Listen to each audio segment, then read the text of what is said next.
welcome to a brand new and really exciting season of My Market Kitchen, where Khan and I are going to be taking you on a food journey, celebrating all the most incredible produce that you can find right at your local market.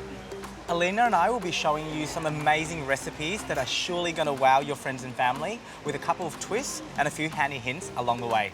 So we can't wait to take you right into My Market Kitchen.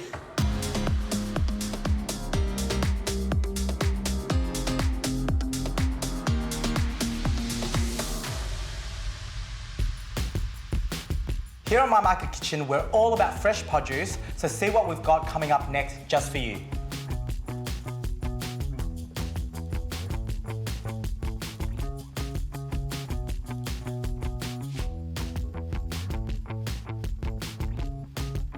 This is a lunch recipe that I have in my house almost once a week. It's a pesto Buddha bowl. Yum. Pesto and Buddha are sort of opposite ends of the world, Yep. but I promise this works.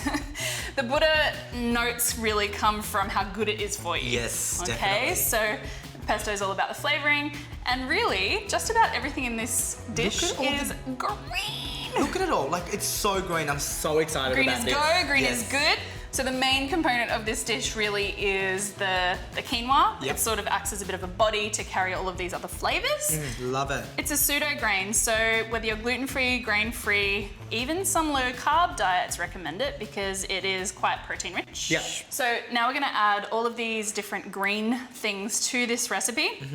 So I'm actually just gonna cook each one off, which is quite a quick process. Yep. If I chop up this broccolini, would you mind chopping up these beans for me? Too easy. So it's sort of about a 1 centimetre dice. Yep. And if you get that finished before I'm finished, would you mind also doing the asparagus for me? No problem, no issues. So we're just cutting all of this into a 1 centimetre dice. That way it cooks fairly similar time-wise.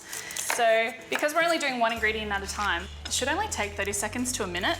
I quite like this all cooked sort of al dente because you're maintaining nutrient quality, but you're just softening the outside. So you get the flavor of the cooked and the goodness of the raw. Yum. Yeah, So you can add whatever vegetables you want, really, can't you? absolutely. This is the beauty of it, especially here at My Market Kitchen. Seasonal ingredients on the go. If there's any of these that you don't particularly love, choose something else. Yep. I love to add Brussels sprouts when they're Delicious. in season. Oh my God, Brussels sprouts are heaven. Although I do tend to cook those a little bit further to get that really nutty outside. Yep, the char. But it also allows you to digest them a little bit more easily. Okay. Yeah, fun facts. Didn't know that. Didn't know fun that. facts here at My Market Thanks Kitchen. for telling me that.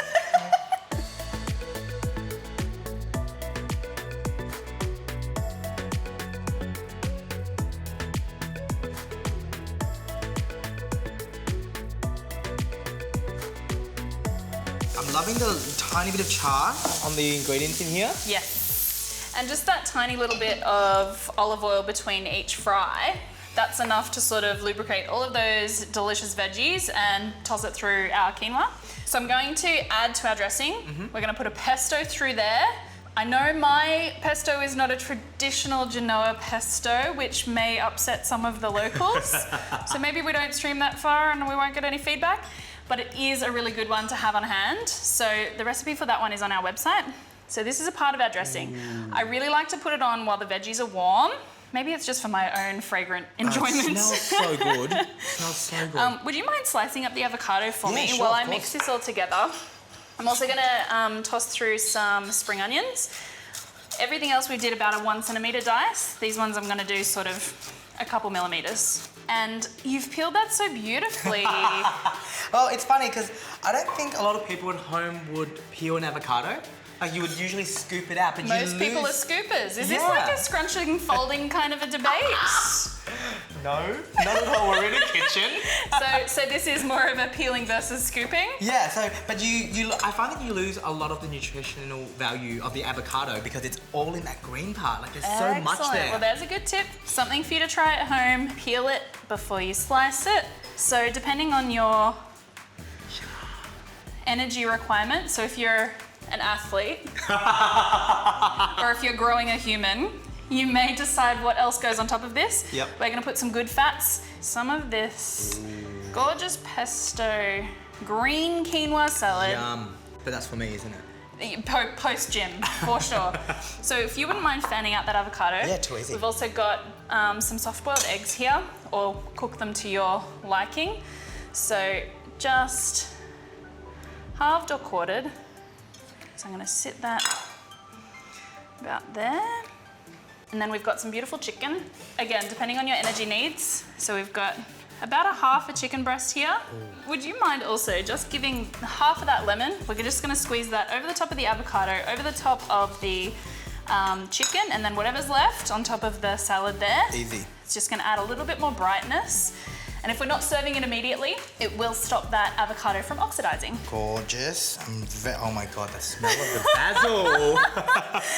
We've got some pretty incredible markets around here, and if you're sort of wanting and thinking fresh is best, it doesn't get any better than this. I could probably make it a little prettier with the herbs, but it looks scrumptious. Absolutely so scrumptious. That's a great word. I'm going with that. This is my scrumptious pesto Buddha bowl.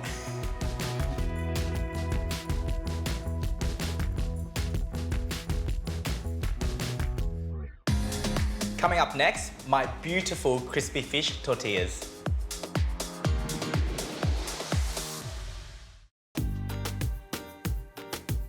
So I fell in love with Tex-Mex when I was making my way through the States a couple of years ago.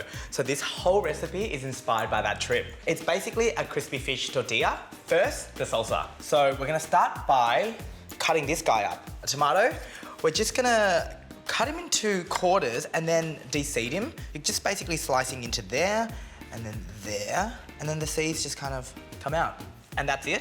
So the reason why I'm de-seeding the tomatoes today is it holds a lot of water. The tomato seeds hold a lot of water, and I don't need this salsa to be that wet, basically.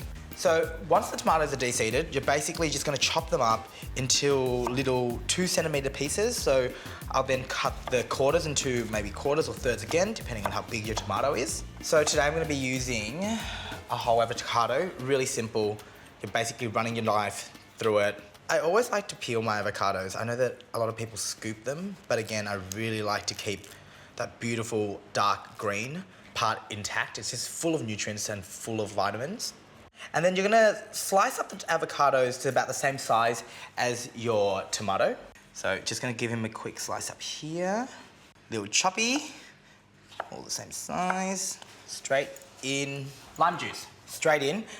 I do it now because I don't want my avocados to brown, so the lime juice just helps it not oxidize.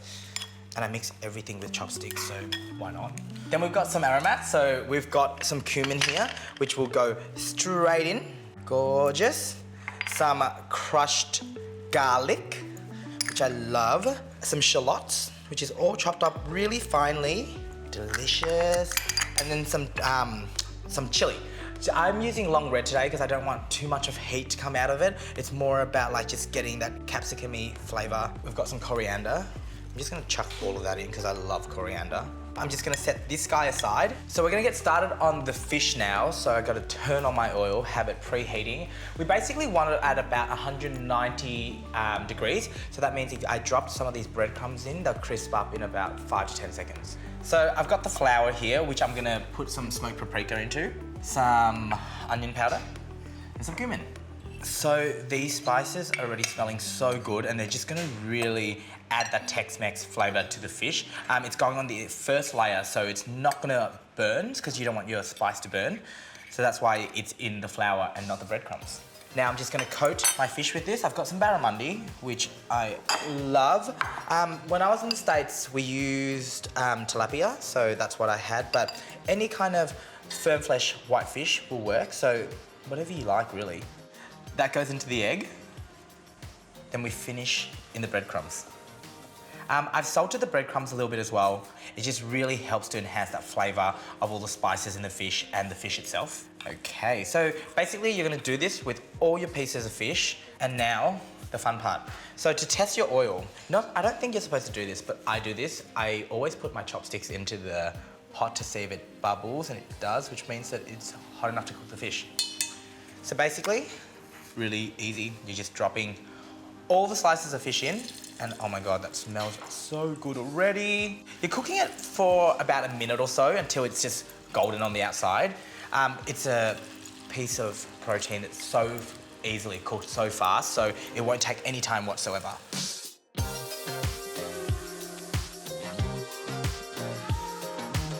Chef's treat. Oh, yum. All right. That's perfect. I'm gonna do the rest of them now and then start assembling.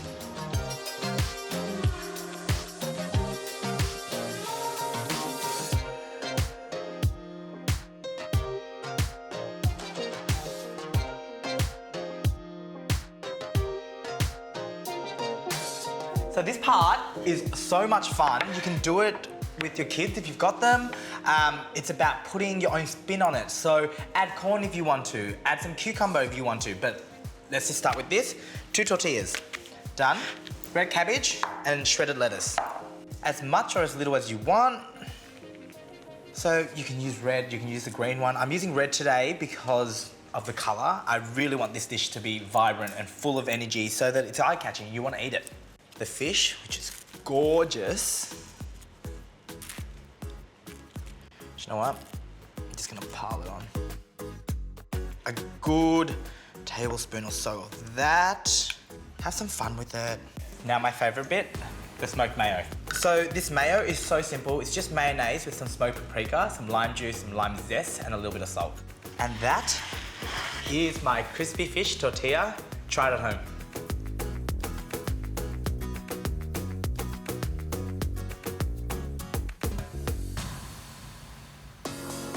Here's another bite-sized tip just for you. Got another tasty tip for you. Well, it's actually a bit of a tip within a tip because we're going to be utilizing our beautiful confit garlic that we have made before. The recipe is on the website. So all of that garlic is going into here. You've heard of almond butter and cashew butter and all of the different nut butters. Have you ever heard of pine nut butter? Well, we are going to make some right now. So I've soaked these pine nuts overnight. You can see that they've become quite plump and pale. That's what the term activating is. Usually overnight in water, drain them well. And so we're going to create a whipped confit garlic and pine nut butter here. So we'll blitz that up until it's a nice fine paste. And then we can use it as we please. I just want to adjust it with a little bit of salt. We'll give it one last blitz and then we'll serve it up. There you have something that you may not have tried before, but that beautiful caramelized softened garlic just flavors those pine nuts beautifully. It's very complementary to a whole range of savory dishes. Give it a go.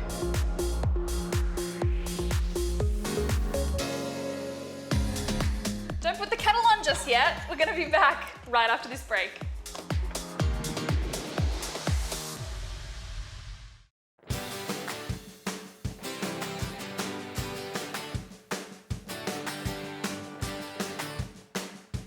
Barbecue aficionados, let me tell you something. The barbecue doesn't all have to be about the meat. Now, it took me years to learn that, but now I've got a great barbecue eggplant recipe that's going to wow your guests just as much as a good lamb chop or a good pork rib. Now, 3 lovely eggplants from the market, and all I'm going to do, Emma, is just cut them into nice, big, chunky wedges like that. Yep, nothing complicated. Don't overthink this because I'm going to let the barbecue do the work. And with a lot of my barbecuing, I like putting big, punchy flavours with it. Give it a good drizzle of extra virgin olive oil. Now a good sprinkle of salt. A step that you could do at home is salt these beforehand, let them drain for 10 to 15 minutes and then pat them dry. But being a barbecue, it's got big, strong, charry flavours. We're going in. We're going in. So I have half a cup of yogurt here. Yogurt and eggplant, great matches, but it's a good dressing to use for all your barbecuing.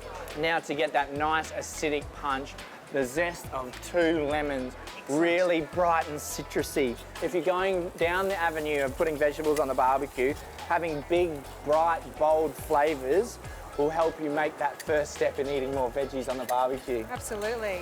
Look at all that zest of lemon in there. The oils from that zest is going to release itself into the yogurt and, as I said, give a nice punch over these grilled eggplant. Pinch of salt, the tiniest little bit of extra virgin olive oil, a tablespoon. Good for your skin, hair. Antioxidants. Give that a mix. You can smell that lemon really come through. So that really tanginess of the yogurt. Yeah. That's going to be delicious no matter what you put on, especially if you put on yourself. Got one capsicum here. Capsicum and eggplant, once again, is a really good match. This is my trick for getting capsicums ready. So I've cut around the stem, and there we go. Give that a tap, any last seeds come out, and that is my capsicum de-seeded. So simple. Now just cut this in half. So I'm just making strips of my red capsicum. Now you could use green capsicum, you could use onion as well, would be really nice in this recipe. I'm using it as much for the taste as I am that visual effect. Now get the pomegranate up, just cut it in half to reveal those lovely red jewels, and that's going to add another form of texture to this salad, but also, once again, a bright, sweet and acidic crunch. Now I've just got pistachios. They add such a nice flavour, nice and subtle when they're not roasted off. So I'm all ready, Emma. I'm just waiting on your eggplant. Got one side to go, and then we're going to pop them in the dish, and then we're good to go. 2 more minutes, chef. 2 minutes. 2 more minutes.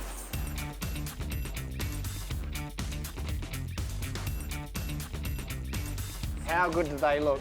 Now it's just simply time to dress this barbecue eggplant salad. I have some pomegranate molasses here. I like the taste of this, so I'm going to use tangy, a good isn't it? tablespoon straight over the top. I'm putting the brown seasoning down first because I'm going to cover it with all these bright flavours. You know, try to think about that when you're getting salads together. What's going to be the bright visual flavours that pop on the plate, and get them on top and last. Look at that. Okay, some pistachio nuts straight over. Look at this nice zesty yogurt. You smell all these flavours coming through. The pomegranate molasses is really absorbed into the eggplant, and it's just taken this really great tangy flavour. I'm going to love eating this. How many on the head? Lots of herbs in a barbecue salad because you've got big flavours already from using the grill, those nice charry, bitter flavours. This is great vegetarian food. Yeah. This is so good for a vegetarian option at a barbecue.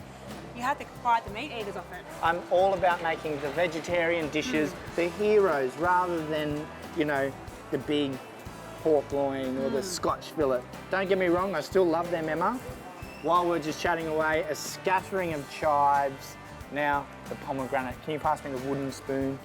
There you go. Nice. Lots and lots of nuts. Lots and lots of textural elements in this dish. And just give that a tap. And finally garnish with some pomegranate seeds.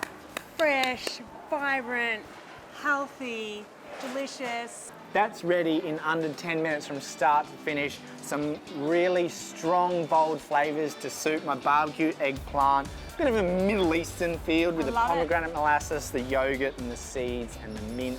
Really good option rather than going for the traditional lamb chop or pork rib.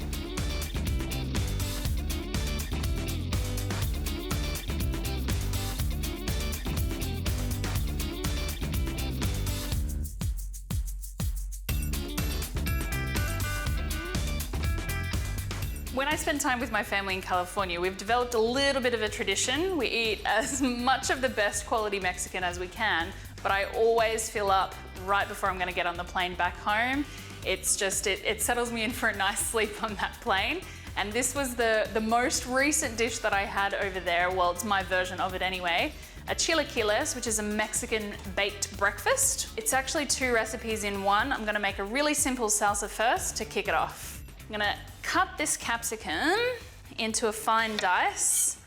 So you could use this simple salsa recipe for just about anything else. So with the salsa, you sort of don't want any of the main ingredients to necessarily stand out in terms of texture or size, which is why I'm making them extra fine. And in this case, day-old salsa or store-bought salsa is even acceptable if you get one that you know has got minimal additives. But when you see how simple this one is, I'm sure that you'll just make it yourself. So I'm gonna put the onion in there first. We can put the capsicum in at the same time. Because we want all of this to soften together, we don't necessarily need any of it to get brown, but we do want it to soften and get translucent. So if we've got it on about a medium high to start with, we'll bring it up to temperature. So this simple salsa is pretty much 1 capsicum, 1 onion, some cayenne pepper. If you'd like it mild, you can leave it out altogether if you wish, and then some passata.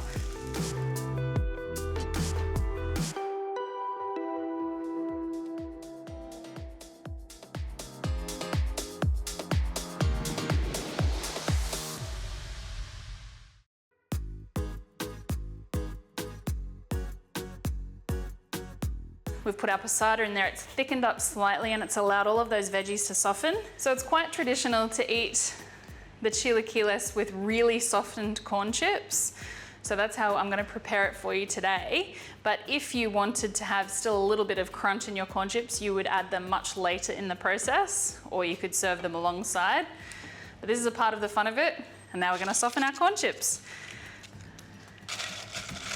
You can sort of sprinkle them in and then we'll make sure that they're completely submerged.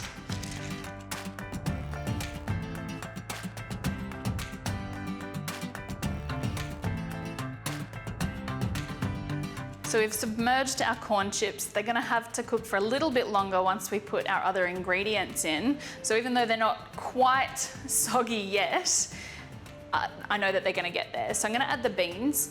I didn't add these earlier because they're already cooked, so they really just need to be heated through. So I'm gonna sprinkle them over the top.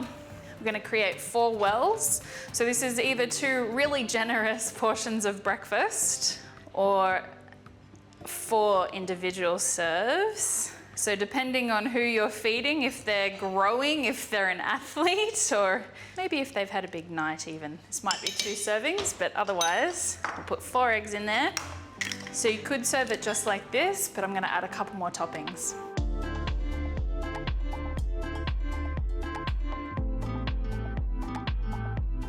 So our eggs are just cooked. Yolks are still running, which is how I like it, so you can dip things into them and it sort of creates a secondary sauce.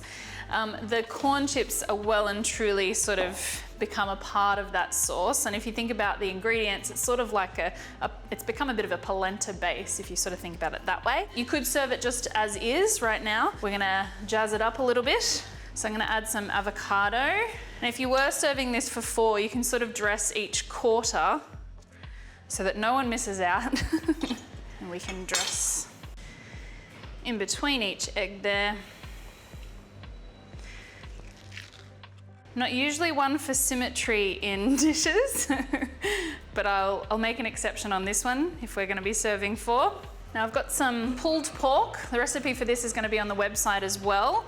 It is a very versatile base recipe, and would be called carnitas if we were talking about keeping in theme with our Mexican breakfast here. So again, I'm just gonna dress this in quarters. If you have access to some Mexican style cheeses or a queso fresco or something like that, you can use that. Today we're just gonna be using some sour cream. So again, I'm just going to sort of give each person a little bit of sour cream. As much or as little as you like. If you don't like sour cream, leave it off entirely. Some greenery. And the most typical greenery that we could think of for this kind of dish would be the coriander leaves. Now, if you were very waste conscious and you weren't going to use the stalks of the coriander, you could actually also put that into that base salsa recipe at the very beginning. So it's a nice use of it. But we can bring that with 4 forks to our table. Doesn't get much better than that. Our chilaquiles.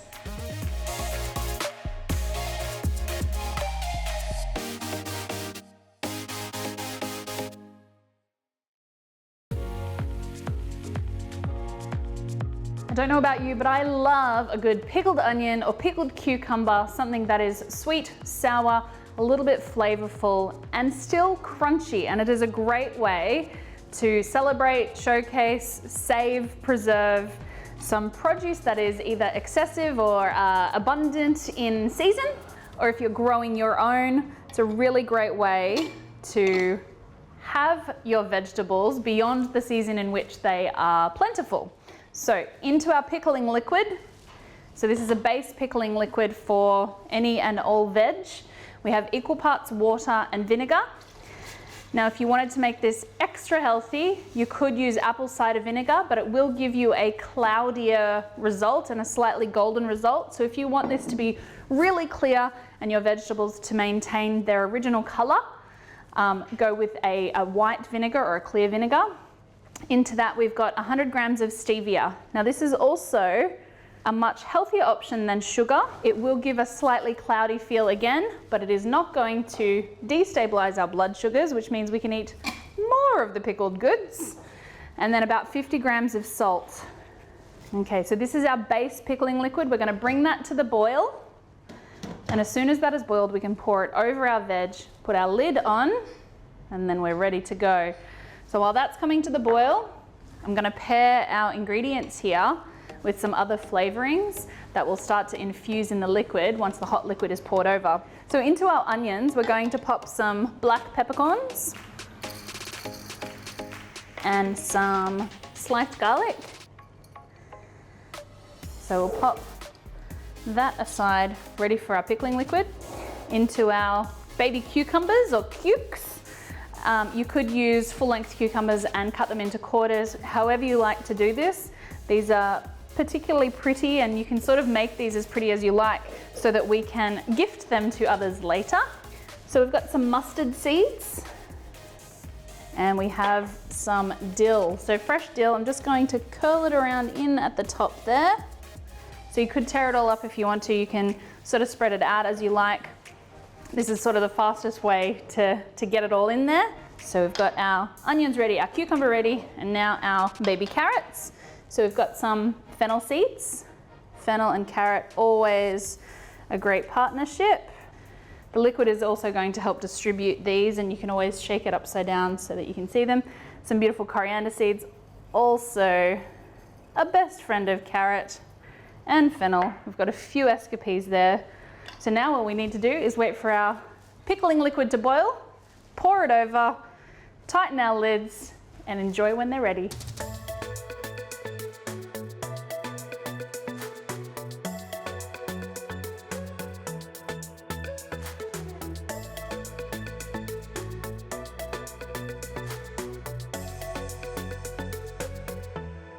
It's as simple as that. 1, 2, 3 pickled vegetables in a very short amount of time. Try it at home. This is going to just wow your friends when you place them on the cheese board. You're like, yeah, I made that myself.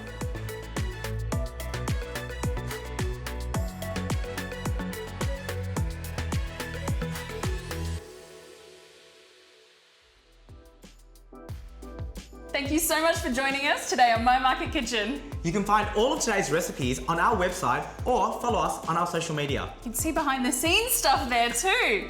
We'll see you there. We'll see you next time.